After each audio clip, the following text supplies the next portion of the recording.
Welcome to Wolves FC Podcast. This week, we'll take a look back to Wolves' trip to St Andrews. We're also going to look ahead to the next home match against Sunderland. Then we'll have a look at the FA Cup draw to see who Wolves have got and how they'll do. And we're also going to be comparing our progress this season to our progress at this point in the season for the last 5 years. And then finally, me and Ben will nominate our Wolves FC Podcast November Player of the Month.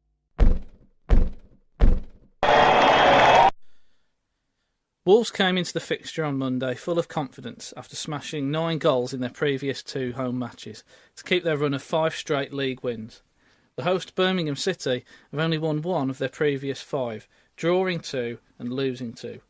Wolves started the night at the top of the tree, 1 point clear of second place Cardiff, but 7 clear of third place Sheffield United. The Blues fell into the relegation zone after Bolton's weekend win against Barnsley. They start the night, goals scored adrift of safety. So Ben, the game was your typical derby with bad tackles and both sets of fans chanting at each other. In the opening few minutes, Wolves had the better of proceedings without really troubling David Stockdale. But the game turned in the 8th minute after a shocking pass from Jonathan Grounds was intercepted by Ivan Cavallero. He stepped inside and shot on his right foot, forcing a good save from Stockdale. The rebound then fell to Jota, who also forced the save before Bonatini smashed the ball goalward. The ball appeared to initially have been cleared off the line, but the goal decision system correctly awarded Wolves the goal. You know, we would say that though, wouldn't we? To be fair. We would say it, but it did, and it was correct. Yeah, it's shocking to think really that like a few years ago, that might not have been allowed. Absolutely insane. Yeah, I'm sure Birmingham fans are more than delighted. Tempers started to fray in the second half, with the fans increasingly getting on the players' backs. 2 separate fights broke out, the first between Ndai and Dean, and then a mass brawl after a foul on Costa later in the half. Both instances saw Dean earn yellow cards, which resulted in an 83rd minute red. After the red card, it was effectively game over for the struggling Blues, who failed to muster a single effort to challenge John Ruddy. All in all, it was an ugly but important win for Wolves, who were kicked around by a thuggish and passionate Blues side. The early goal helped Wolves to gain control for the first half, and despite the dominance from Birmingham, their lead never looked under threat. Today is a good example of why we think Wolves will be champions. Earlier this season we saw teams like Cardiff and Sheffield United kick us out of the game, beating us 2-1 and 2-0 respectively. Since September, Wolves have toughened up as more of our flair players are adapting to the Championship. Do you think Wolves have got on this season so far? What are your thoughts? Well, I think this season really is a fantastic time to be a Wolves fan, isn't it? If you'd have told me at the start of the season that after 20 games we'd have won 15, drawn 2 and only lost 3, I mean, I'd have probably laughed right in your face, to be honest. That's absolutely insane, isn't it? The start that we've had. It's good to see. But what do you think about the players, the front 3? I mean, 2 of them are brand new to the team. Do you think they've settled in well? Definitely, yeah. I think it's a top quality team, and they seem to be really playing together well as a team as well. I think full credit to Nuno really for sort of building such a strong team in such a short space of time. Yeah, I mean, you look at the front 3, we've got Cavallero last season, didn't really turn up for us. Bonatini, no one really knew who he was before joining, and having sold all our other strikers, to only have him left, the fans are a bit underwhelmed. And then Jota as well, no one knew really who he was. So for those 3 to be playing in a way that strikes fear into the heart of Championship teams, it's good for Wolves, isn't it? Yeah, definitely. Long may it continue. Long may it continue, yeah. And Jota's that sort of player who, the last 3 games he's drawn 2 red cards. Vieira got sent off for Leeds against Wolves for kicking him around, and then Dean got sent off for a yellow card on a foul on him as well. So we can really see that, these players are causing problems, not just on the ball, but off the ball as well for opponents. Yeah, and it's nice football that they're playing as well, isn't it? Yeah. It's not your usual sort of Championship hoof the ball, hit and run, kind of thing. And so I mean, I've got to be honest. Last season I was very sort of sceptical of like the new owners and like the connection with George Mendes and all that. Yeah, it's understandable. I kind of thought we were sort of getting all these rejects really. Yeah. But it does seem to have paid off this season, definitely. Yeah. It's good to have had that stable structure, because you think Wolves were taken over about 2 weeks before the start of the season. The manager was axed. An unknown manager was brought in, and then he brought in, I think, 7 players beginning last season. So it's always going to be destabilising for the club. And they had a decent start, beating Blues 3-1 in August, but then it fell apart. So this season for Wolves have had that staying power so far. Yeah, definitely. 20 games in. And if we win our next 3, that's 56 points from the first half of the season. If we emulate that next half, that's 112 points. And we're champions by a mile. So it's looking nice, isn't it, at the moment? It is, yeah. And I mean, they're not just sort of sneaking the wins either. I mean, they're quite convincing, aren't they? Yeah. Like the victories that we've been having, especially like the last few games. Yeah, 4-1 and 5-1. It's been nice to watch, and definitely good value for money. Yeah, absolutely. Which is what we want, as savvy Wolves fans. Yeah, definitely, We want some... It's nice to see Wolves just scoring goals for once as well, Yeah, it's nice to see, see the fans happy as well. The atmosphere around Molineux now is... Yeah, it's good, isn't it? Yeah. We're getting 27,000 each game. I mean, Blues last night had 19,000 for a home match against Wolves. It's if it was someone like Burton or, little teams like Villa, then you'd understand. But, for... when it's Wolves, you'd expect them to have at least, 26, 27. But, Wolves are drawing in the fans, and I think that's translating us across the team. Yeah, it all pays off, doesn't it? And just coming back to what you were saying earlier about having that sort of staying power as well. I mean, a lot of people were sort of quite critical at the start of the season of a lot of these Portuguese and European players coming in. And thinking that, especially in some of the more harsh weather during the winter, a lot were sort of wondering how well they'd cope with that. But they seem to be doing fine, don't they? Yeah, a lot of people have been saying that. But, it's probably the same climate in Portugal, where the areas they're from what I've been told by my brother who speaks Portuguese. So he thinks he's an expert. Yeah. So, they have adapted well to the game. I think... earlier in the season, the players were kicked out of the game by Cardiff. They're not used to the physical side of the game, but now we're seeing Wolves grind out, sluggish results like Monday against Birmingham. It wasn't vintage Wolves. No. They were missing Neves for the first time this season, and you could see that link was missing. But they still had the threat going forward and staying back as well, which means I think they will be champions. I'm not just saying that because I love the Wolves. I really think we're going to win the league. Yeah, and I don't think any other team in the league has the squad that we have. No, I mean, obviously I'm biased, but but then again, I mean, Wolves fans are sort of the harshest critics of their own team, really. And honestly, it just feels really good to genuinely feel like we've got the best team in the league. I remember, I think it was 2 years ago, I was at a game, and the Wolves fans were chanting, "We're beeping bored." Throughout the game, a 0-0 game, and it's understandable. But for that to come from your own fans, it just shows how critical the Wolves fans can be sometimes. So for them to be as happy as they are right now, really shows that Nuno's doing something right, and the players are as well. It's unprecedented, isn't it? It is unprecedented. Certainly in my lifetime, I don't remember it ever being like this. What, you're only 18, Ben? Yeah, I wish. I wish. Okay, so let's move into section 2. So Ben, on Saturday, on the 9th, Wolves face Sunderland at Molineux. Wolves will no doubt be looking to carry on their great run of form, 6 wins in a row. I don't think our listeners need reminding of the results because they would have lived them. But they've banged in 16 goals in that time, which you think in 6 games is absolutely insane, isn't it? For Wolves to be doing that is great. But conversely, Sunderland are really struggling. I mean, although they're not at home, they've not won at home in 2017, in the league, Premier League and Championship. And they've only won twice this year, which, or is it 3 times? It's twice, it says on here. Twice, yes. They've only won twice this season, which doesn't really bode well for them. And they haven't won at Molineux since 1998. Oh, right, okay. So I didn't realise that. It's a long time, and we haven't played them since 2011, since we're last in the Premier League, or maybe 2012. But we've won our last 3 against them in the league, so things are looking positive for us. Can you see any way Sunderland might get a result on Saturday? I think the best they can hope for is a draw, really. You reckon? I mean, just looking at the stats on the league table, they've drawn 8. Oh, yeah, they have, that really is kind of why they're in such a hopeless position at the moment, really, to be honest. You think if they'd managed to sort of convert some of those draws into wins, they'd be a lot higher than they are now. They'd be fine, wouldn't they? Yeah. Yeah. So, and they do just seem to, the way their matches seem to go, they seem to go lose, draw, that sort of pattern. So I think a draw is the best they can hope for. I think one problem Sunderland have got, and I think it will be exploited against a team like Wolves, is the amount of goals they conceded. They've conceded 38 goals this season. Granted, they've scored 26, but you think 38 in 16 games, they're shipping 2 a game. Sorry, in 20 games, they're shipping almost 2 a game. And against a team like Wolves, I don't think they're going to score twice. And I think Wolves could get 3 or 4. So as much as obviously I love the Wolves and I never want to say we're going to lose, but I really, really think Wolves are going to get 3 points this weekend. Yeah. And it'd be another important 3 points for us because, we're 4 clear of Cardiff. Yeah.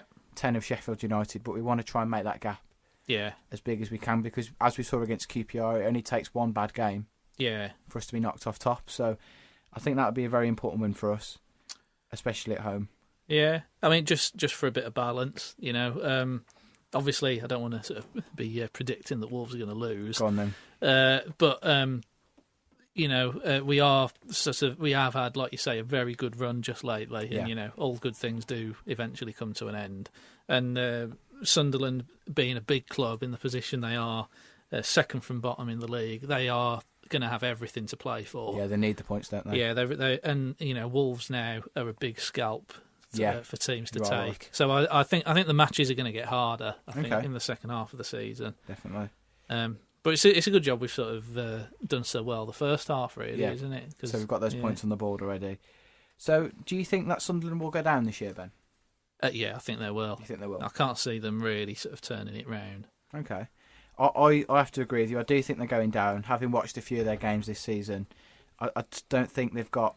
This is the defence to me. That's the problem. 26 goals in 20 games is okay. Ridiculous, isn't it? But conceding 38 is not on, is it? Really? Nah. It's appalling. So I do think they are going down. But as it was for Wolves, although we don't need reminding that we went down to League One, it might not be the end of the world for the club. They're a massive club, 55,000 seat stadium. Yeah. If they can get the fans believing in the team again, they've got the resources. They've got the stadium, they've got the infrastructure to reset like Wolves did, and get back and. Yeah, become strong again. I think that sometimes it does take a couple of really sort of humiliating seasons, doesn't it, for a team to sort of turn around and say, "Look, okay, we're not exactly the club or the team that we thought we were.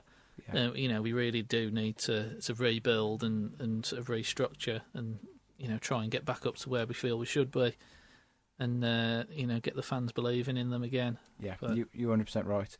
So. What's your prediction then, Ben, for this weekend? What do you think the score's going to be? 2. So, Ben, we'll have a look at Monday's third round draw for the FA Cup. And did you see who Wolves have got? Yeah, Swansea. Swansea. What do you think about that then at home?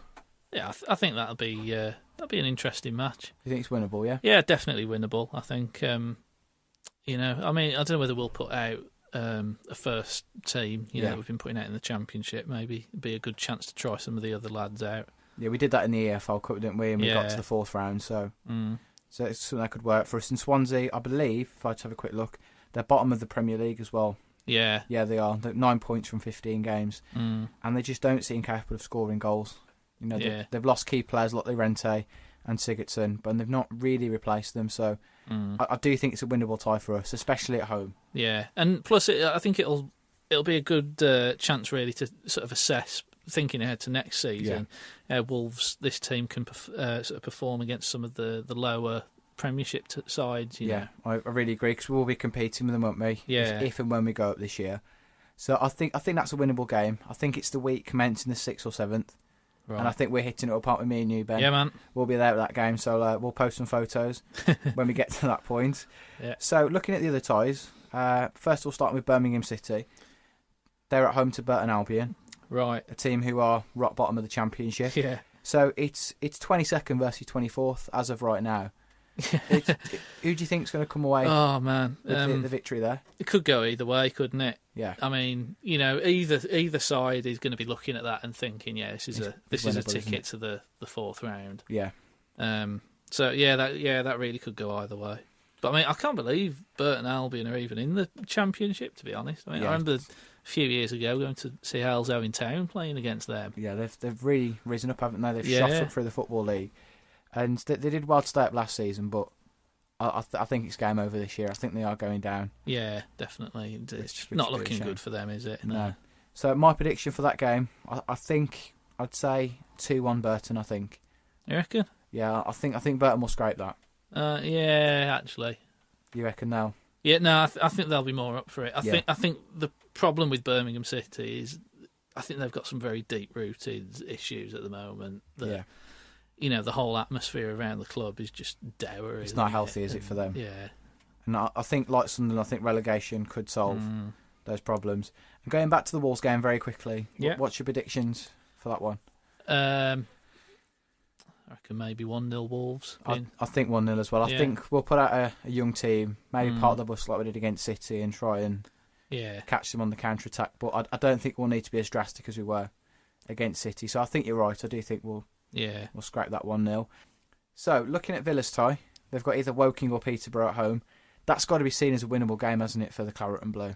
Yeah, I mean, unfortunately. I mean, like, as much as I'd like to see Woking sort of stuff the Villa 5-0, you know, we can't logically see that, can we? No, I can't actually logically see Woking even getting through to, beat Peterborough. And so I reckon Peterborough will be playing the Villa, I reckon. And I reckon maybe 2-1 Villa. That's still winnable, isn't it, either way? So, looking ahead to our least favourite team, Ben, apart from the Villa, West Brom, they away at either Forest Green Rovers or Exeter City, 2 League 2 teams.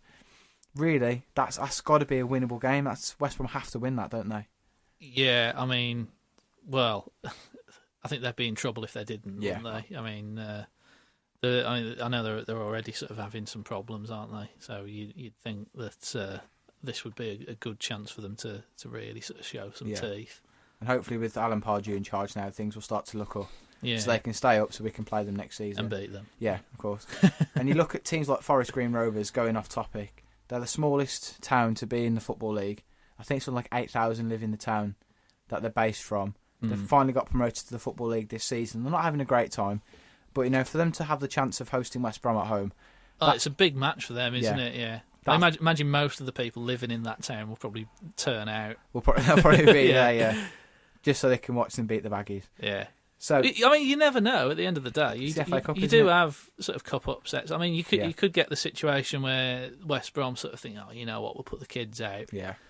And Forest Green Rovers are up for it, and it does happen. It's happened before. Yeah. I mean, it's a bit different. But look at Wolves last season, beating Stoke and Liverpool away from home. Who saw that coming? So as much as I want us to play West Brom in the 4th round, I wouldn't be too sad if they were to get knocked out by Forest Green or Exeter. Yeah. And then looking at the Big Six, Man United first of all. I don't know why I start with them for. They've got Derby County at home. Oh yeah. I'd say that's a winnable game for Man United, really, isn't it? They're going to put out the kids, though, aren't they, in that game? Yeah, it's true. They'll put out the kids. So look at the champions of the Premier League, Chelsea. They're away at Norwich. Mm-hmm. Yeah, I can see that being a bit of a slaughter. Yeah. As long as Chelsea don't do something daft and put the under-16s out. Or the ball boys out. Yeah. Yeah, something daft like that. Yeah, which is likely what they'll do. Yeah, to be honest, rest their players. Yeah.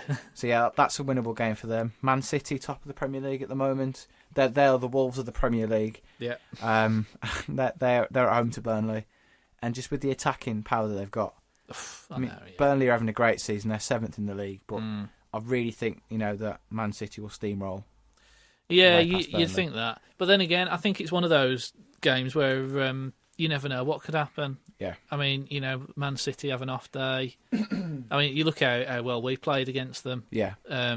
If Burnley sort of really pull their finger out and decide to go for it, you never know what could happen. Yeah, you are right, to be fair. If they play the same way that we did, there's a chance for them. Pardon me. That's all right. So, let's have a look at see who Spurs have got. Wimbledon at home. Oh, right. Is this actually Wimbledon? Yeah, actual Wimbledon, yeah. So, AFC Wimbledon. So that's a bit of a derby, isn't it, for them? Yeah, it is, actually. Yeah. A bit of a derby for Spurs. But, League 2 Wimbledon against Premier League... League 1 Wimbledon, against Premier League Spurs. You know what? I think that could be an interesting match, to be honest. Yeah. I think both... I think certainly Wimbledon will be up for it, won't they? And you'd hope so, yeah, especially against a team like Spurs. So, let's have a look. Who else haven't we mentioned? Arsenal. Arsenal, yeah. Yeah, so, Arsenal, let's see who they've got. They've got Forest away. And Arsenal do have a habit of losing silly games, but I can't see it here. I can't see them losing to Forest. No, not Forest really. Really have struggled over the last few years, and I think they're probably relegation candidates. They're going to be in and around that drop zone this year. Yeah. I can't see, again, I keep saying that a lot, but I can't see anything else apart from an Arsenal win there. No, I'd agree with that. Yeah, the problem with Forest is, they just seem quite lethargic, don't they? And, yeah, they don't seem to be on it, do they, at the no. moment, which is a shame. The big tie of the round, Merseyside derby, Liverpool v Everton, Red versus Blues. That's going to be a tasty game, isn't it? Yeah, that's the one to watch. I think this round, everyone's going to be up for that. I reckon. I'll be keeping my eyes on that game. And, Liverpool can't defend for Toffee. No. The Toffees, if they can get the players playing in the right position. Oh, I see what you did there. Rooney and Sigurdsson, if they can get them playing in the right places, or positions even, then I think that could be a tasty affair and a game that I'm definitely going to be. Could be like a tasty toffee. Tasty Toffee, and the other one that caught my eye was Brighton v Palace.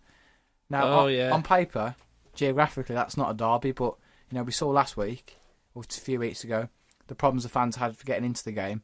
And I don't really understand why this game's a derby, but I just know from looking at Facebook that this game is a derby. And, two teams who are really at the same level at the moment. So I think that, that's going to be a very, very tight game and, a great chance for one of those two teams to get the bragging rights until they meet again in a few months. Definitely.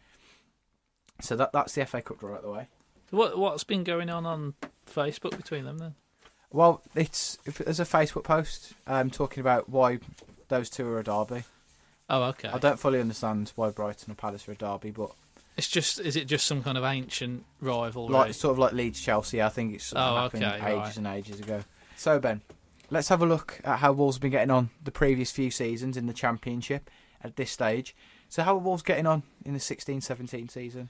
Yeah, so this time last year we were 19th in the table. Yeah. After 20 games, we'd won 5, we'd drawn 7, lost 8. Yeah, and we'd scored 25 goals and got 28 against.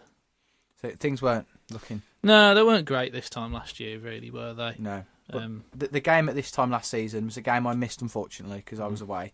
So my mum went to it instead, and she didn't enjoy it. So Wolves were 3-1 down at half-time to Fulham, but the final score was 4-4.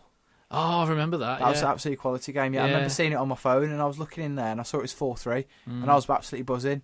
90th minute, Wolves had just taken the lead, and then Fulham equalised. A bit devastated, but what a game, disappointed to have missed it. But since then, Wolves, they had an okay end to the season. They flirted with relegation, but I think that was kind of the beginning of us starting to turn it round a little bit last season, wasn't it? I think we had Lambert at that point as well. I think we just appointed him. Yeah, and they did seem to put a good sort of few games together, didn't they, and sort of get things going. They had that 6-match win run as well, didn't they, in February, March, at the tail end of the FA Cup run. Oh, that's right, massively helped us. So the season before, Ben, 15-16, Wolves again weren't really in a great position. They were 14th in the league. They were doing slightly better. They had 3 more points. They'd won 6, drawn 7, lost 7.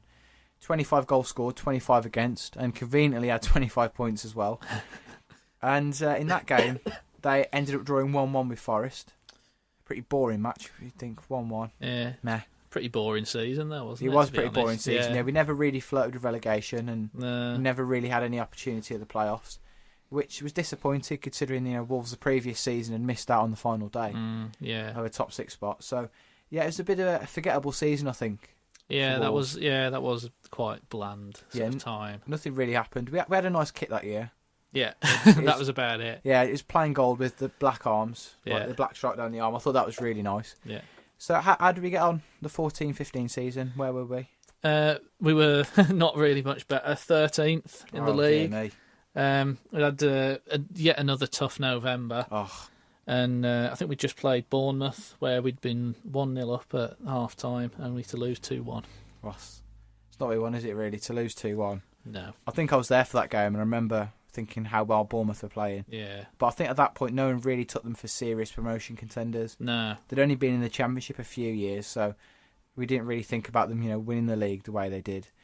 And as soon as you did such an excellent job at that one, how are Wolves doing in the 12-13 season? Yeah, I mean, that's the season we all sort of try and forget about, isn't it? Horrible season. Absolutely awful. Yeah, shocker. But, we had just won 4-0 at against Bristol City. Yeah. So, that was a little bit better. And it moved us up to 17th, I think. The dizzying heights that season. Yeah. I think Bristol City, had finished rock bottom of the league that year, and we finished one place above them.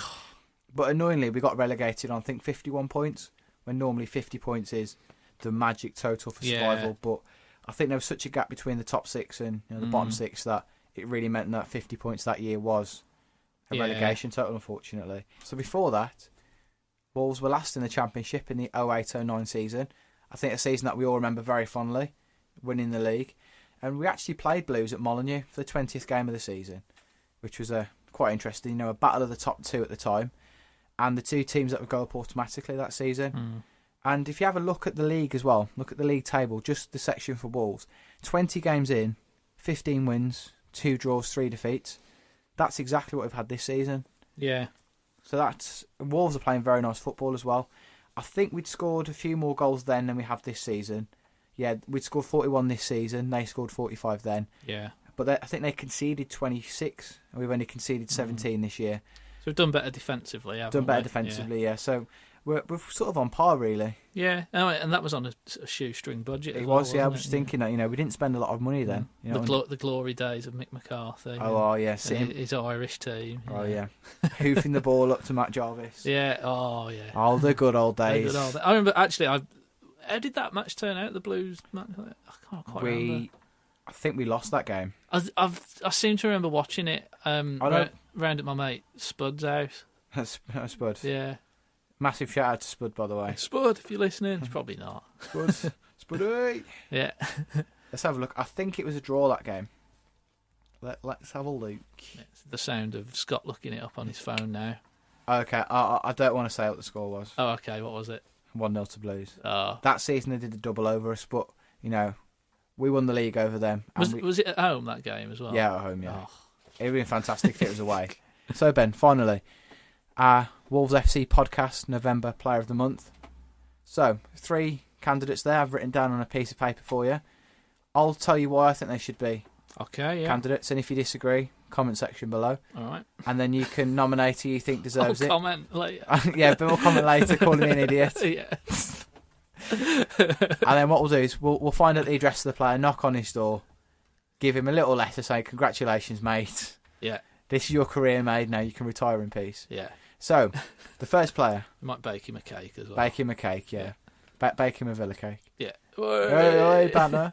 Yeah, just as an incentive to keep up the good work. Otherwise, this is who you're going to be playing for next year. Yeah. Give him practice at kicking as well. Kick the cake down the driveway. So, the first player, Matt Doherty. For me, he's an absolutely fantastic player at right wing back. He's really slotted in to what Nuno's doing. He works very hard, every game. You see him making the overlapping runs. And the one that really impressed me was against Reading. I'm not sure if you watched the highlights. Yeah. But did you see the second goal that he scored? Oh, yeah, it was phenomenal. It was phenomenal, yeah. Lovely ball from Costa. Doherty timed his run beautifully, made the run in the box. Then he stepped back on the defender before smashing it below Manone. I think, he's such a key player in our defence, and to have goals from that position... Oh, it's just the ideal situation, isn't it? I mean, we're lucky, really, that we have got several good strikers, but also to be getting goals from players in other sort of key positions, it's massive, fantastic, yeah. So, that was my case for Matt Doherty. The second one... 1, 2, 3, 4. Ivan Cavallero. He dances around defenders. He's better than Aguero, as they were chanting on the way back from the Bolton game, which I thought was quality. Yeah. So that chant says it all, really. He's been absolutely brilliant. The goal he scored against Reading, through on goal, he could have slotted it, but he rolled it past Manone, tapped it, bottom bins. Looked very comfortable. I think he scored again. I think he may have scored against Bolton. I can't remember now, but we've scored so many goals that I'm losing track. Yeah. But he's really stepped it up recently. I think having held Acosta back on the fringes has, stepped his game up that bit more, and he's keeping a good player like Costa out of the team. He's providing goals and assists. When you've got that from your right wing, he's an absolute threat, and he gives his all every game. He gets taken off normally about 70 minutes, but that's because he's run himself into the ground. Yeah, it is good to see a striker, that has got that kind of work ethic. Yeah. That really sort of goes for it and gets stuck into the game, doesn't mess about. No, it's what you want, isn't it? From brilliant. From your right winger. And finally, man of the moment, really, Leo Bonatini. 12 goals for the season now. I think at one point he was on a run of scoring in his last 6. He's really, really on fire at the moment, and he doesn't look like a player who would be banging goals in left, right and centre, but when he gets on the ball in the box, he's so deadly. Such a great finisher. I mean, the goal against Norwich that he scored, when the ball was played to him, he hits the volley into the ground. Such great thinking in that position to bounce it over the outstretched arm of the keeper. Really, for me, makes him. I think out of the 3, I'd pick Leo Bonatini. Okay. Just because of his goals that he's producing. He's putting these goals in, and he's one of the main reasons. Why we are top of the league. And as the cleverest bunch of people said, Wolverhampton Wanderers, we are the greatest team the world has ever seen. Yeah. Yeah. I would agree that he's. The goals he's been scoring have been fantastic. Yeah. But I would say actually Doherty. Oh, you think Matt Doherty? Yeah, just to be disagreeable. So, you want to take this outside? Yeah. No, it's just because, players like Bonatini and Cavallero, they're obviously going to be getting a lot of attention. Of course, yeah. But, those sort of strikers and wingers and that, they're nothing without their defence. Yeah. Backing them up. And, and it is good to see Wolves defending so well. And also sort of scoring from those positions as well. It's nice to see, isn't it? Yeah, it's not to be sniffed at all. No. And I think it really just shows the depth and the quality of the whole team, really. I agree. So are we saying Matt Doherty then? Yeah. Hey. Congratulations, Matt. Yeah. You're probably not going to care, but no, we've done it anyway. So, Ben, I think that's all for this week. So thank you very much for your help and for the use of your recording studio. As you can tell by the fantastic sound quality that you're listening to. Yeah, when we actually bothered speaking into the mics. If our heads weren't bobbing around like this. Yeah. And it's better than me using my... It'll get better next week, I promise. It'll get better next week. And Wolves will get better next week as well. Yeah. When we smash Sunderland. I'll get better at remembering statistics and who plays where. And believe it or not, Ben actually had a script for this. He had a bit of information, but it turns out he can't read. So finally, if you've enjoyed this week's episode, then please feel free to like, share and subscribe. If you disagree with anything we've had to say, then please put it in the comment section. But if you're a Villa fan, we're going to delete it anyway. So thank you very much for listening. I'll see you all. Start your own rival podcast. Yeah, start your own. Yeah. See if we care. Yeah. So thank you very much for listening. Feel free to like, share and subscribe, and we'll see you all later. Job done. Yeah, I'll stop. You know how long that is? It's probably about an hour, isn't it? It's an hour and 7 minutes. Looking at Aston Villa, they've got either Woking or Peterborough. Oh, right, okay. So, really, either way, that's got to be... So, looking at... So, looking at the Villa... Oh, you're laughing halfway through and saying that. Sorry, man. I was thinking, oh, man, I'd just love to see, like, Woking beat, like, stuff the Villa about 5-0. If that happens, yeah, I'm going to become a Woking fan. Yeah. I'll turn this into Woking FC podcast. What league are Woking in? Let's have a look, actually. I think they're in the National League. Yeah, I've got a feeling there. I think they're a National League side. Let's have a look. Woking FC. I'm disappointed that when you type in Woking to Google, it assumes you want the town. How disgusting is that? Yeah. That's taking the mick, isn't They are taking the mick. I might have to go and knock on whoever's in charge of Google and be like, "Oi, you! No!" Yeah, they're in the National League. Oh wow! Okay. And they are. Where are they in the National League? I think they are somewhere in the National League anyway. Yeah. So it's that's quite a tasty tie for them. If they can scrape past Peterborough. Yeah. I think that's quite tasty for them. So yeah. So start again. So Ben, let's have a look back and compare how Wolves have been getting on this season with the previous few Championship campaigns. So the 16-17 season, how were Wolves getting on? 20th match week. Okay, yeah, so by this point last year, we were 14th in the table. No, we're not 14th. We were 19th. Oh, yeah, sorry. That's all right. Damn it. Let's try again. I'm looking at the 15-16 season, aren't I? Why don't you introduce this section then? No, you do it. I'll get it right this time. You'll get it right, all right. Yeah. So, Ben, let's have a... I say get it right and then I mess that up. Irony 101. Yeah, we'll get the hang of it. We'll get the hang of it. Yeah. So Ben, thank you very much for your help today. Thanks, We Scott. appreciate your